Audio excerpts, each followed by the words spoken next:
A glance at Iran's socio-economic conditions under the mullah's regime reveals almost total destruction.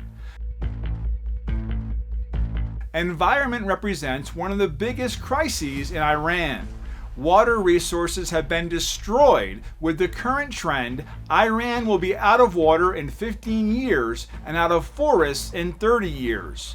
Rivers and wetlands are drying up. Soil erosion, ground subsidence, air pollution, and destruction of rangelands are features of environmental crises in Iran. Prices have increased at an unbelievable rate. The dollar exchange rate by 9-folds, vehicles by 8-folds, housing by 9-folds, and grocery items by at least 6-folds. 80% of Iranians are under the poverty line. 25 million Iranians can't afford to buy meat.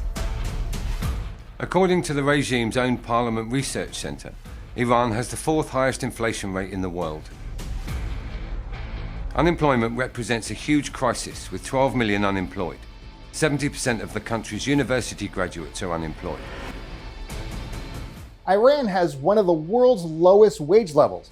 The minimum salary per month is $106, almost 1/4 of the $400 poverty line. Official sources acknowledge 5 million child laborers.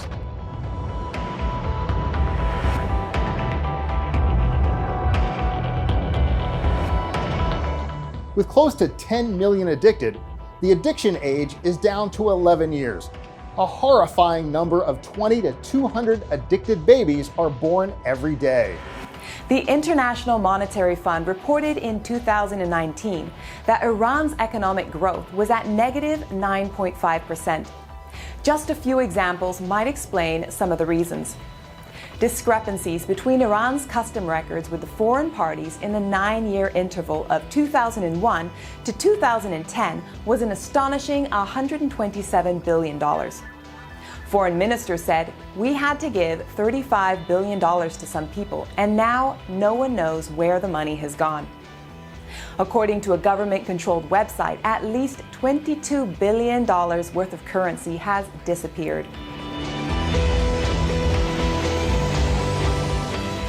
A government-controlled newspaper reported $18 billion gone with the wind in one case alone. The family of the regime's former Minister of Industries has embezzled €6 billion and 656 million euros. Rouhani's deputy said $22 billion of Iran's cash resources stolen. According to a member of the regime's parliament, $36 billion were given to the band of smugglers of goods, currency and drugs by Rouhani's orders. According to a government-controlled website, $20 billion were taken out of the country during a gigantic embezzlement. The regime's officials have stolen at least $200 billion of Iranian people's wealth by the most conservative estimates based on the regime's figures. Most certainly not including Khamenei and his family, and a vast part of Pasdaran. Only a few countries in the world have budgets exceeding $200 billion.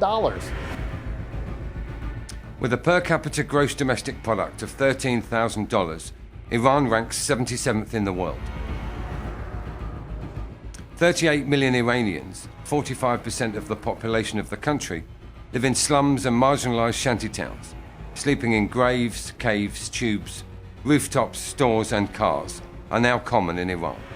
Coronavirus is out of control in Iran, even based on the regime's own figures. Iran has one of the highest death tolls in the world. Unofficial figures show more than 340,000 dead. Many of Iran's age-old factories have gone bankrupt. 70% of industries are totally or partially shut down. According to the International Monetary Fund, every year, 150 to 180,000 highly educated persons leave Iran. One of the regime's economic websites estimated that the brain drain has hurt the Iranian economy 300 times more than the war with Iraq. You heard right, 300 times more than the war.